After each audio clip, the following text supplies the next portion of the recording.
Lemon leaf creation மற்றும் நீலம் productions வழங்கும் அசோக் செல்வன் சாந்தனு நடிப்பில் ப்ளூ ஸ்டார் ஜனவரி 25 முதல் திரையரங்குகளில். நினைவில் நிற்கும் திருமணப்பட்டு விவாகா தி சென்னை சில்க்ஸ். நக்கீரன் நேயர்களுக்கு வணக்கம். இன்று நம்முடன் கருத்துக்களை பகிர்ந்துள்ள இணைந்திருக்கிறார் தமிழ்நாடு முற்போக்கு எழுத்தாளர்கள் மற்றும் கலைஞர்கள் சங்கத்தின் கடலூர் மாவட்ட பொறுப்பாளர் திரு பால்கி அவர்கள். வணக்கம் சார். வணக்கம். நக்கீரன் ஆசிரியர் குழு மற்றும் வாசகர்களுக்கு வணக்கங்கள். பாஜகவுக்கு அதிகம் வாக்களிப்பது ஹிந்தி பேசும் மக்கள். அந்த ஹிந்தி பேசும் மக்களுக்காவது நன்மை செய்திருக்கிறாரா? அந்த பாஜக செய்திருக்கிறதா? இல்லை. கொரோனாவை விட கொடியது பாஜக அரசு. இந்தியா கூட்டணி வென்றால்தான் இந்தியாவை காப்பாற்ற முடியும் அப்படின்னு திமுக தலைவரும் முதலமைச்சருமான மு.க. ஸ்டாலின் அவர்கள் பேசியிருக்கிறார். இந்தியா கூட்டணி வெற்றி பெற வேண்டும் அப்படின்னு சொல்கிறாரு. தமிழகத்தில் 40க்கு 40 மட்டும் வெற்றி பெற்றால் போதாது, இந்தியா முழுக்க அது வெற்றி பெறணும் அப்படின்னு சொல்கிறாங்க. இப்போ இந்தியா கூட்டணி தமிழகத்தில் வலுவாக இருக்குது அப்படின்னு இந்தியா கூட்டணியில் உள்ளவங்க சொல்கிறாங்க. அதே போல் இந்தியா கூட்டணி தொடங்கியதிலிருந்து இன்று வரை அகில இந்திய அளவில் ஒற்றுமையாக இருக்கா அப்படிங்கிற கேள்வி எழுது.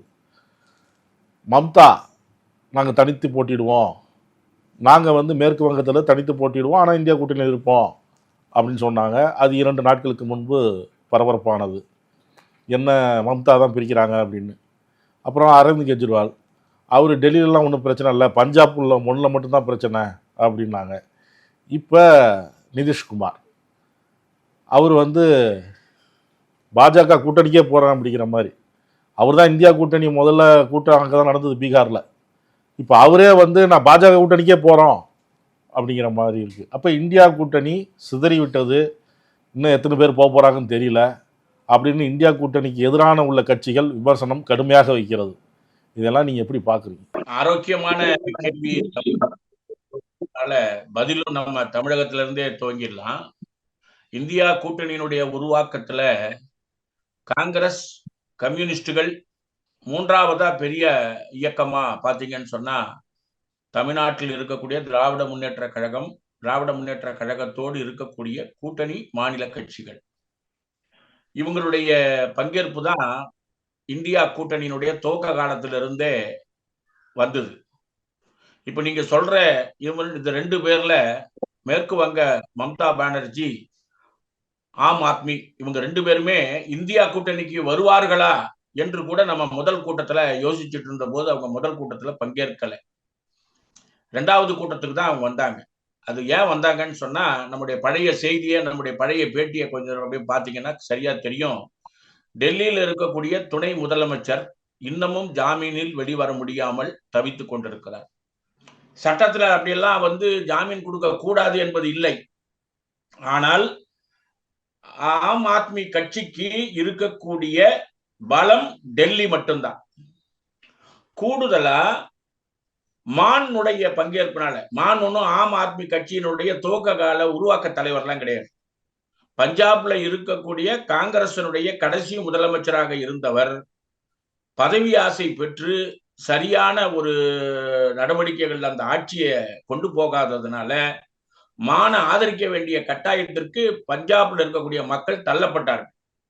தள்ளப்பட்டதோடு மட்டுமில்ல, மானுக்கு சப்போர்ட் பண்ணாதான் பஞ்சாப் தன்னுடைய தனித்தன்மையோடு இருக்க முடியும் என்ற நிஜத்தை நம்பினார்கள், வாக்களித்தார்கள். இப்ப நம்ம கரெக்டா யோசிச்சோம்னு சொன்னா ஆம் ஆத்மி கட்சி டெல்லியை விட பலமாக இருக்கக்கூடிய இடம் பஞ்சாப். அப்போ மான் அதுக்குரிய அந்த பிரத்யேக தன்மை என்னன்னா, கடைசி கூட்டணி இந்தியா கூட்டணியினுடைய கடைசி கூட்டத்துல முடிவெடுத்த மாதிரி அந்தந்த மாநிலத்தில் உள்ள அந்த கட்சிகளினுடைய நிலைமையை உணர்ந்து கொண்டு இந்தியா கூட்டணி தலைவர்கள் பேச்சுவார்த்தையை துவங்க வேண்டும் சொன்னோம். அப்ப நீங்க யோசிச்சு பாருங்க, இந்த அங்கொன்றும் இங்கொன்றுமாக கருத்து வேறுபாடுகள் வருகின்ற போது விளம்பரங்களை நிறைய கொடுத்து மீடியாவை கையில வச்சிருக்கக்கூடிய நம்முடைய ஒன்றிய அரசுக்கு உதவி செய்கின்ற மீடியாக்கள் ஒரே ஒரு சின்ன வாசகம் தான் அங்க பிரேக் ஆச்சு. ஆதிரஞ்சன் சௌத்ரியோட அந்த அம்மாவுக்கு இருந்தக்கூடிய அந்த முரண்பாடு நிலை அது வெளியில வரல. ஆனா அந்த டிஎம்சியில இருக்கக்கூடிய அந்த ஓ பிரைன், அவர் ஒரு வெளிநாட்டவர், அவர் வந்து அவுட் சைடர், ஃபாரினர் அப்படின்னு ஒரு பேட்டி கொடுத்ததா அதை ஹைலைட் பண்ணி இந்தியா கூட்டணியில் இருக்கக்கூடிய மேற்கு வங்க தலைவர்கள் உட்பட, கார்கே உட்பட அவர் ஒரு மன்னிப்பு கேட்கக்கூடிய நிலைமைக்கு கொண்டு போறாங்க பாருங்க. நேற்று மாலை அவரு நான் பேசியது உங்களை புண்படுத்தி இருந்தது என்று சொன்னால் நான் வந்து என்னுடைய அந்த அப்பாலஜி வாங்கிக்கிறேன் என்று ஆதிர் ரஞ்சன் சௌத்ரி நேற்று மாலை பத்திரிகையாளர்களை சந்திச்சு சொல்றார். அப்போ மீடியாக்களுடைய ரோலு பிஜேபியை வர வைப்பதற்கு, மோடியை வர வைப்பதற்கு மிகப்பெரிய அளவுக்கு வட மாநிலங்களில் வேலை செய்கிறார்கள் என்ற நிஜத்துல மேற்கு வங்கம், டிஎம்சி கட்சி, ஆம் ஆத்மி கட்சி டெல்லி, பஞ்சாப் அந்த பின்னணியை பார்க்கணும். ஆனா நேற்று மாலை இந்தியா கூட்டணி தலைவர்கள்ட்ட பேச்சுவார்த்தைகள் சம்பந்தமா என்ன நிலவரத்தில் இருக்கிறீங்கன்னு கேட்கும்போது, தேர்தல் அறிவிப்பு வந்தவுடன் இந்தியா கூட்டணியில் இருக்கக்கூடிய எல்லா கட்சிகளோடும் சரியான முறையில் பேசி வலுவான ஒரு கூட்டணியை நாங்கள் உருவாக்குவோம் என்று திருச்சியில ராஜா பேட்டி கொடுத்திருக்காரு, திருச்சியில சீதாராம் யெச்சூரி பேட்டி கொடுத்திருக்கிறாரு. கார்கே ஆன்லைன்ல பத்திரிகையாளர்களை சந்திச்சு இந்த மேற்கு வங்கத்துல ஏற்பட்டிருக்கக்கூடிய பலகீனம் அப்படின்றத என்ன மாதிரி பாக்குறீங்கன்னு கேள்வி கேட்கும்போது அவர் என்ன சொன்னாரு, அது பலகீனம் அல்ல, மீடியாக்கள் அதை பெருசுபடுத்துகிறார்கள். டிஎம்சி, ஏஏபி எங்களுடைய வலுவான பார்ட்னர்கள். ஜெயராம் ரமேஷ் சொன்னதையே அவர் வேற வார்த்தையில் என்ன சொல்லியிருக்காருன்னா, ஒரே ஒரு கட்சி கூட கூட்டணியை விட்டு வெளியே போகாமல் நாங்கள் செயல்படுவோம்னு சொல்லியிருக்காரு. இந்த முக்கியத்துவத்தை அருமையா பேசுறது யாருன்னு சொன்னா தமிழ்நாட்டினுடைய முதலமைச்சர் தான். தமிழ்நாட்டினுடைய முதலமைச்சர் திருச்சியினுடைய உரையை நீங்க 2 ஸ்பியர்ல பார்க்கணும். ஒன்னு, வலுவான கூட்டணி அமைத்து இந்த பிஜேபி கட்சியை எதிர்க்க வேண்டும் என்ற சிந்தனையில கூடுதலா நம்ம யோசிக்க வேண்டியது, வட இந்திய மாநிலங்களின் வளர்ச்சிக்கு இந்த பாரதிய ஜனதா கட்சி என்ன செய்திருக்கிறது என்று பார்த்தால் எதுவுமே செய்யல. உதாரணத்துக்கு உத்தரப்பிரதேசத்துல அயோத்தி என்கின்ற அந்த இடம் கல்யாண் சிங் முதலமைச்சர் ஆவதற்கு முன்பு, அல்லது பாபர் மசூதி இடிக்கின்ற சூழல் 1992 அன்னையிலிருந்து நீங்க கணக்கு வச்சுக்கிட்டீங்கன்னா கூட இந்த கால இடைவெளியில அயோத்தி என்கின்ற நகரம் பேசப்படுகிறது, கோயில் பேசப்படுகிறது, கட்டிடங்கள் பேசப்படுகிறது. அயோத்தியை சுற்றி இருக்கக்கூடிய மக்களின் வாழ்வாதாரம் பேசப்படவில்லை. இதான் அவர் பேசியிருக்கக்கூடியது. இப்ப தேர்தல் அறிவிக்கிறதுக்கு முன்னால கல்யாண் சிங் தொகுதியில பிரச்சாரத்தை துவக்கிய மோடி சமயோஜிதமா கர்பூரி தாகூருக்கு பாரத ரத்னா விருது கொடுக்கிறார். பாரத ரத்னா விருது கொடுக்க வேண்டும்னு நிதிஷ்குமார் கேள்வி கேட்டு 20 வருஷம் ஆகுது. 20 வருஷம் கழிச்சு அதை கவனிக்கிறார்கள் என்று சொன்னால், அந்த கொடுக்க வேண்டியதை கொடுத்து வாக்குகளை பெறுவது என்கின்ற பாசிச பாஜக கொள்கை என்பது மோடியால் அமலாக்கப்படுகிறது.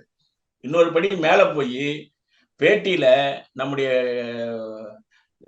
சென்னையில நடந்த அந்த விவாதத்துல நம்முடைய காங்கிரசினுடைய ஒரு தலைவர் மணிசங்கர் ஐயர், அவரு காங்கிரஸ்ல நீடிக்கிறார். அகில இந்திய தலைமை அவருக்குரிய மரியாதை என்பது கொடுக்கப்படவில்லை என்று கொஞ்சம் ஒதுங்கி இருந்தார். ஆனால் மணிசங்கர் ஐயர் நேற்று பேட்டி கொடுக்கும்போது சொல்றாரு, இந்தியா மோசமான பிரதமரை சந்தித்திருக்கிறது 10 ஆண்டுகளாக. இந்தியா முழுவதும் வாழ்வாதாரம் வீழ்ந்து கிடக்கிறது. தலைமை அர்ச்சகராய் மோடி ஜெயிக்கிறார், அதாவது ஒரு கோயில் ஜெயிக்கிறார். அதுவும் ஃபெயில்யூர். என்னன்னா, எல்லா கோயில்களுக்கும் அந்த பிரீஸ்ட் மூலமா வருமானம் வருதான்னு கேட்டா இல்ல. சோ தலைமை அர்ச்சகராக தோல்வி அடைகிறார் மோடி. இந்திய பிரதமராக 10 ஆண்டுகளாக தோல்வியை சந்தித்து வருகிறார். ஆனால் மீடியாக்கள் அவர் செய்யக்கூடிய ஒவ்வொரு செயலையும் ஹைலைட் பண்ணுகின்றதை ஒழிய வளர்ச்சியையோ வீழ்ச்சியையோ பேசவில்லை என்று ஒரு பேட்டி கொடுத்திருக்கிறார். இதுதான் இந்தியாவினுடைய நிஜமான முகம். நம்முடைய தமிழக முதல்வர் அந்த வேண்டுகோள் வச்சிருக்கிறாரு. இந்தியா முழுமையும் மோடி அரசினுடைய 10 ஆண்டு கால கொள்கையின் வீழ்ச்சியை நம்ம சொல்ல வேண்டியிருக்கு. நான் ஏற்கனவே சொன்னேன், இந்த 10 ஆண்டுகள்ல பாரதிய ஜனதா கட்சி வாங்கி இருக்கக்கூடிய கடன் இருக்கு பாருங்க, அது இவங்க ஆட்சிக்கு வரும்போது 55 லட்சம், இப்போ 137 லட்சம் கோடிகள். 137 லட்சம் கோடினா கிட்டத்தட்ட டபுள் தி கடன் வந்திருக்கு. நம்முடைய நிதி ஆயோக்ல இருக்கக்கூடிய சுப்பிரமணியன் ஒரு பேட்டி கொடுக்கிறாரு. அவர் கொடுக்குற பேட்டி என்னன்னு சொன்னா 10,000 ரூபாய்க்கு 2,380 ரூபாய் நம்ம வட்டி கட்டுறோம். 23.8% வட்டி கட்டக்கூடிய இந்தியா சரியான பொருளாதாரத்தை சந்திக்க இயலாது. 1939 ஏற்பட்ட பஞ்சம், 2008 பொதுத்துறை வங்கிகள்லாம் இருந்ததுனால மிகப்பெரிய சரிவை சந்திக்காத இந்தியா 2024 இதே நீடித்தால் மிகப்பெரிய சரிவை பொருளாதாரத்தில் சந்திக்கும் என்றுதான் நேத்து அவங்க எல்லாம் பேட்டி கொடுத்திருக்கிறாங்க. அதனால இந்தியா முழுவதும் வீழ்ச்சி மோடியின் ஆட்சியில் இருக்கிறது என்ற செய்தியை நம்ம மக்களிடம் கொண்டு செல்ல வேண்டும். அதன் மூலமாக ஒரு மாற்று சக்தியை நம்முடைய இந்தியாவில் நிலைநிறுத்துவது இந்தியா கூட்டணியுடைய பொறுப்பு என்று பேசப்பட்டிருக்கிறது. அதை அமுலாக்குவதற்கு அவங்க பாடுபட வேண்டிய தேவை இருக்கிறது. அதான் மம்தா பிரச்சனையை சொன்னீங்க. நேத்தி முதலமைச்சர் பேசின பேச்சு, இவங்க ஏன் இந்தியா கூட்டணி ஜெயிக்கணும் அப்படிங்கிறது காரணம்லாம் எல்லாம் சொன்னீங்க. மம்தாவும் சில குறைகளை சொல்றாங்களே காங்கிரஸ் மீது. மம்தா பானர்ஜியோட நம்முடைய இந்தியா கூட்டணியை சார்ந்த ஆட்கள் பேசுவதிலேயே ஒரு வித்தியாசமான அணுகுமுறையை கடைபிடிக்க வேண்டிய தேவை இருக்கிறது. உதாரணத்துக்கு இப்ப நம்ம சொன்னோம், அதாவது அந்த மாநிலத்துல அதிகமான சீட்டு ஜெயிக்கிறதுக்கான வாய்ப்பு உள்ள கட்சின்னு பாத்தீங்கன்னா முதல்ல திரிணாமுல் காங்கிரஸ், இரண்டாவது காங்கிரஸ், மூன்றாவது கம்யூனிஸ்டுகள். மேற்கு வங்கத்துல திரிணாமுல் காங்கிரஸ் வளர்வதற்கு முன்பு கம்யூனிஸ்ட் ஆட்சியில் இருந்தது இல்ல 34 வருஷமா. இவங்க எல்லாம் ஒரு ஈகோ பிரச்சனையில இருக்கிறாங்களா? நாம பெரிய நம்ம இவ்வளவு பெரிய கட்சியா இருந்தோம், நாம போய் இறங்கி போய் மம்தா கிட்ட போய் பேசணுமா, அந்த கட்சிகிட்ட போய் கை கட்டி நிக்கணுமா, சீட்டு கொடுங்கன்னு கேட்கணுமா, அந்த ஈகோ பிரச்சனை இருக்குதா? அதனால அங்க ஒரு சுமூகமான முடிவு எட்டப்படலையா? இல்ல மம்தா நாம 42லயும் நின்று 42 ஜெயிப்போம், 40 வந்தாலும் வரட்டும், 30 வந்தாலும் வரட்டும், 35 வந்தாலும் வரட்டும், அப்படி வரும்பொழுது நாம நாளைக்கு இந்தியா கூட்டணியில ஒரு டிமாண்ட் வைக்கலாம், பிரதமருக்கே ஒரு டிமாண்ட் வைக்கலாம், பிரதமர் பதவிக்கு இல்ல மத்திய அமைச்சர் பதவிகளுக்கு டிமாண்ட் வைக்கலாம் அப்படின்னு ஒரு எண்ணத்துல இருக்கிறாங்களா? மம்தாவுக்கும் பிரதமர் ஆசை இருக்கு அப்படின்னு சொல்லி சமூக வலைதளங்கள்ல போடுறாங்கல்ல, ஏன் அவருக்கு மட்டும் அந்த ஆசை இருக்கக்கூடாதா? நாம எப்படி யோசிக்கணும்னு சொன்னா, இந்த அம்மாவனுடைய ஆரிஜின் காங்கிரஸ். இந்திரா காந்தி காங்கிரஸ்ல மாநிலம் அறியாத ஒரு முதலமைச்சராகத்தான் நம்ம இவங்களை பார்க்கணும். காங்கிரஸ்ல இருக்கக்கூடிய நடவடிக்கைகள் இருந்து அந்த அம்மா வெளியில வந்ததுக்கான காரணம் ஒன்னும் பெரிய கட்சியினுடைய கொள்கையெல்லாம் பிடிக்காம வரல. இந்த அம்மாவுடைய நடவடிக்கைகள் இண்டிவிஜுவல் ஆட்டிடியூட், தனிப்பட்ட நடவடிக்கை. அந்த அம்மாவோட பலவீனம் அது. பலம் என்னன்னா, அந்த அம்மா சிம்பிள், ஒரு சாதாரண ஒரு குடும்பத்தை சார்ந்த ஏழை குடும்பத்தை சார்ந்த ஒரு அம்மா சிம்பிளா எல்லாரையும் சந்திக்கக்கூடிய ஒரு முதல்வராக இருக்கிறார் அப்படின்ற அந்த எண்ணம் அந்த அம்மாவை மேற்கு வங்கத்துல தூக்கி நிறுத்திச்சு. அங்க 34 ஆண்டு காலமாக கம்யூனிஸ்டுகள் இருந்து கம்யூனிஸ்டுகளுடைய நடவடிக்கைகள் அங்க மம்தா பானர்ஜிக்கு ஈடு கொடுக்க முடியாம போனதுக்கான காரணம் என்னன்னா, மம்தா பானர்ஜியும் கிட்டத்தட்ட காங்கிரஸில் கம்யூனிஸ்ட் போல் செயல்பட்டார். இப்ப நம்ம கம்யூனிஸ்ட் அங்க இருக்கக்கூடிய முடிவுகளை எடுக்கின்ற போது ஒரு கூட்டணியா உட்கார்ந்து பேசி முடிவு எடுப்பாங்க. அது மட்டும்தான் இந்த அம்மா என்ன பண்ணும், தனிப்பட்ட முடிவு எடுத்து அறிவிச்சுட்டு கட்சிக்கு சொல்லும். அதை ஏற்றுக்கொள்பவர்கள் திரிணாமுல் காங்கிரஸா உருவாக்குனாங்க. நான் ஏழை மக்களோடு நிற்பேன்னு சொன்னாங்க. ஆனா இன்னைக்கு தன்னுடைய வாரிசை தான் அந்த அம்மா, குடும்பத்தை சார்ந்த ஒரு ஆளை தான் வாரிசா கொண்டு வராங்க. சொல்லுக்கும் செயலுக்கும் அந்த அம்மாவுக்கு நிறைய வித்தியாசங்கள் இருக்கு. நமக்கு இன்னைக்கு விவாத பொருள் அது இல்லை. மேற்கு வங்கத்தில் நாம நடுநிலை அரசியல்வாதிகள் யோசிச்சோம்னு சொன்னா, கம்யூனிஸ்டுகள் செல்வாக்காக இருக்கிறார்கள், காங்கிரஸ் செல்வாக்காக இருக்கிறார்கள். இவர்களை விட திரிணாமுல் காங்கிரஸ் செல்வாக்காக இருக்கிறது. இதான் நிஜம். இந்த 3 பேரும் ஒன்றாய் இருந்தால் பிஜேபி அங்க வராது. அதனாலதான் இந்தியா கூட்டணிக்குள்ள இருக்கும்போது இதை எப்படி சந்திக்கலான்னு அந்த பழைய கடைசி கூட்டத்திற்கு முந்தின கூட்டத்துல ஒரு முடிவு எடுத்தாங்க. என்னன்னு சொன்னா, இப்போ இந்தியா கூட்டணியில் இருக்கக்கூடிய திரிணாமுல் காங்கிரஸ், கம்யூனிஸ்டுகள் அவங்க 2 பேருக்கு இடையில பேச்சுவார்த்தை கிடையாது, எதிரிகள் தான். ஆனால் காங்கிரஸோடு நான் ஒற்றுமையோடு இருக்கிறேன் அந்த அம்மா அறிவிச்சதுனால, அந்த அம்மா அந்த பின்னணியில இந்தியா கூட்டணியில வந்ததுனால காங்கிரஸுக்கும் அந்த அம்மாவுக்கும் பேச்சுவார்த்தை நடக்கும். கம்யூனிஸ்டுகள் அந்த பேச்சுவார்த்தையில் காங்கிரஸுக்கோடு கூட நிற்பார்களே ஒழிய திரிணாமுல் காங்கிரஸோட நிற்க மாட்டாங்க. அது தெளிவா சொல்லியாச்சு, அவங்களுக்கும் அது புரியும். இப்போ தேர்தல் அறிவிச்ச பிறகு பிஜேபியை வீழ்த்துவதற்கு அதை எப்படி சந்திக்கலான்றது தனிக்கதை. இதே நிலைதான் கேரளாவில். காங்கிரசும் கம்யூனிஸ்டுகளும் அங்கே நாடாளுமன்ற தேர்தலில் போட்டியிடுவார்கள். அஜெண்டா உள்ள அஜெண்டா என்னன்னா, பிஜேபி வராம கேரளாவை பாதுகாக்க வேண்டும். அந்த பொறுப்பு காங்கிரசுக்கும் இருக்கிறது, நம்முடைய கம்யூனிஸ்டுகளுக்கும் இருக்கிறது என்றுதான் அந்த கூட்டணியில முடிவெடுத்திருக்கிறாங்க. சோ ஒரு டெக்னிக்கல் அணுகுமுறையை இந்த 2 மாநிலத்துக்கும் செய்ய வேண்டிய தேவை இருக்கு. இப்போ இந்த 2 கட்சியிலையும் இந்த அணுகுமுறை இருக்கின்ற போது யாருக்கும் ஈகோ இல்லை. ஆனால் வேண்டாததை பேசி ஒரு கூட்டணிக்குள்ள பிளவு இருப்பதை போல ஒரு காட்சி மட்டும்தான் தென்பட்டு இருக்கு. கர்பூரி தாகூரை பற்றி அறிவிப்பு வந்த பிறகுதான் நிதிஷ்குமாருக்கு அந்த ஷேக் வந்திருக்கு.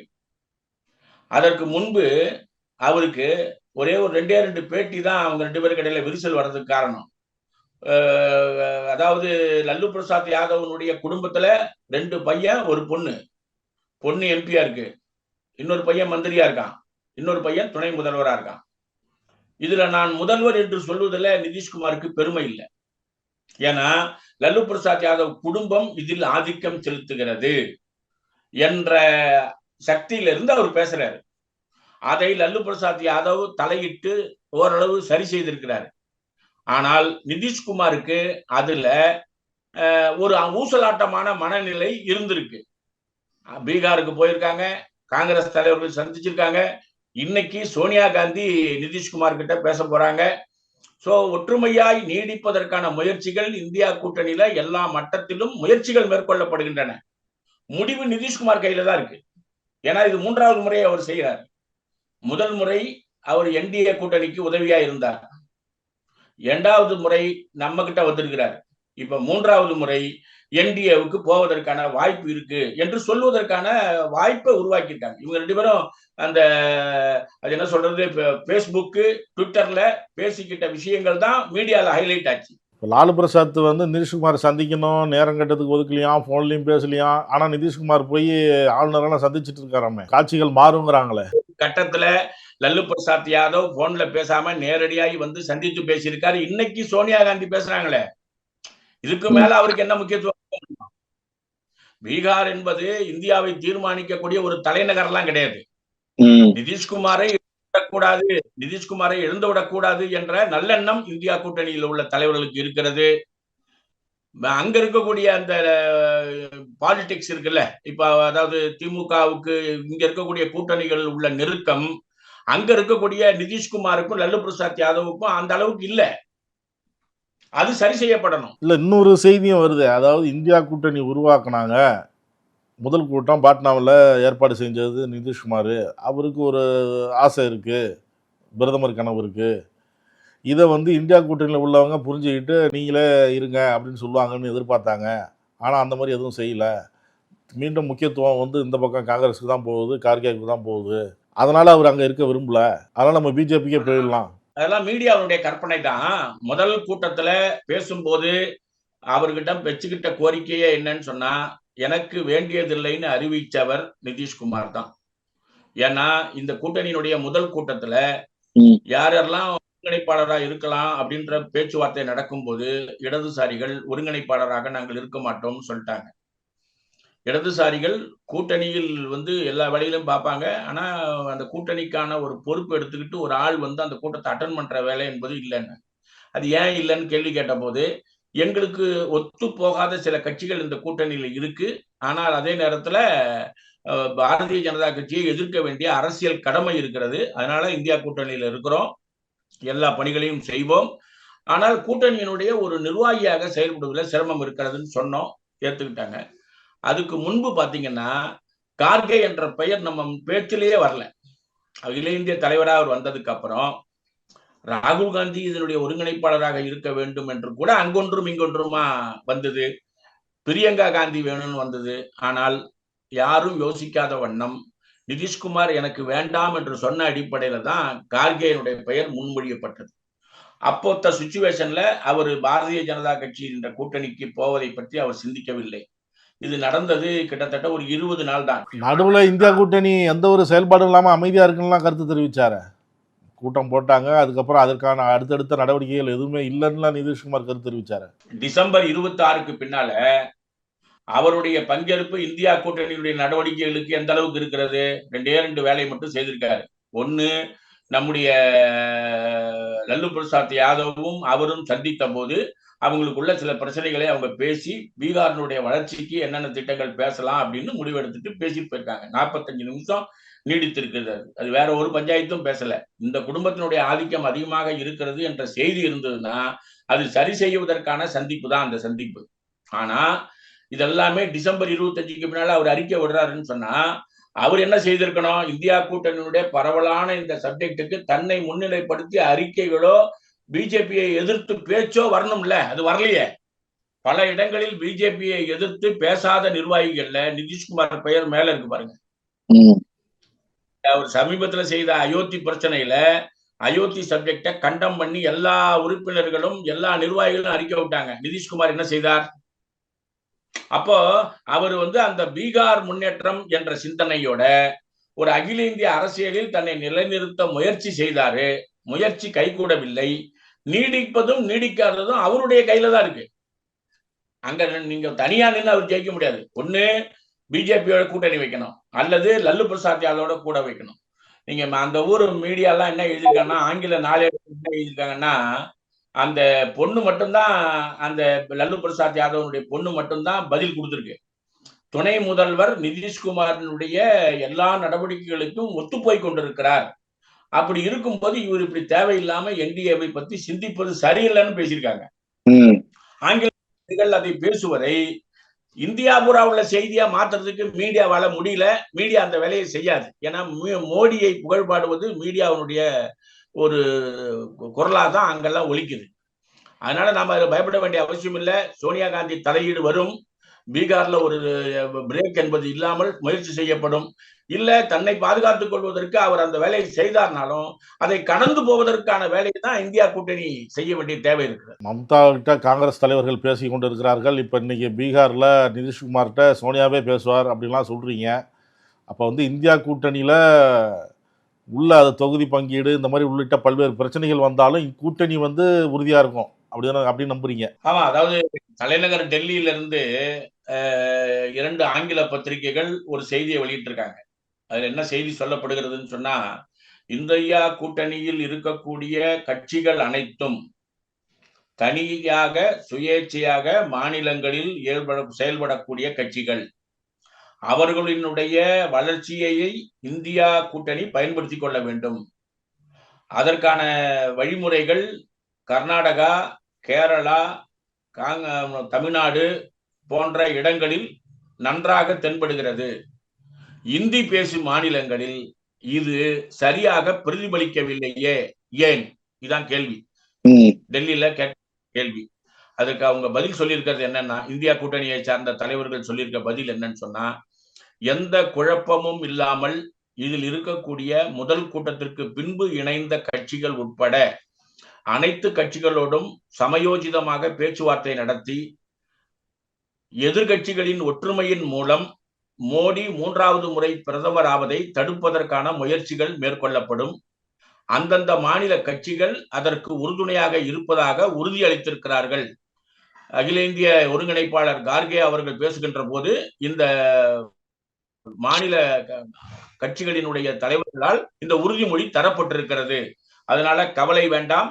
இந்தியா வீழ்ச்சியிலிருந்து மீண்டு வருவதற்கு நம்முடைய ஒற்றுமையையும் அவர்களுடைய அராஜகத்தையும் பேச வேண்டிய தேர்தலாக இதை எதிர்கொள்வோம் என்று சொல்லியிருக்காங்க. அப்போ 2024 தேர்தலை அராஜக அரசியலுக்கு முடிவு கட்டுகின்ற விதமாக ஒற்றுமை சிதறா வண்ணம் நாம் செயல்படுவோம் என்றுதான் அந்த பேட்டியில அவங்க இந்தியா கூட்டணி தலைவர்கள் முடிச்சிருக்கிறாங்க. அதனால எந்த கூட்டணியினுடைய பிரச்சனைகள் அப்படி மீடியால வந்தாலும் கூட அதையெல்லாம் தாண்டி நம்முடைய 2024 தேர்தலை இந்தியா கூட்டணி சந்திக்கும். கருத்துக்களை பகிர்ந்ததற்கு நன்றி சார். கருத்துக்களை கேட்ட அனைவருக்கும் நன்றி. நக்கீரன் டிவிக்கு சப்ஸ்கிரைப் செய்யுங்கள். உங்கள் ஆதரவே எங்கள் பலம். ஆசிரியர்களுக்கு நண்பனாகவும் மாணவர்களுக்கு ஆசானாகவும் திகழும் தேர்வு வழிகாட்டி. ஒவ்வொரு பாடத்திற்கும் அனுபவமிக்க ஆசிரியர்களின் துல்லியமான தெளிவான விடைகள். CNC இருக்கு, தேர்வு பயம் எதற்கு? இது தீரன் பப்ளிஷிங் ஹவுஸ் விற்பனை வெளியீடு.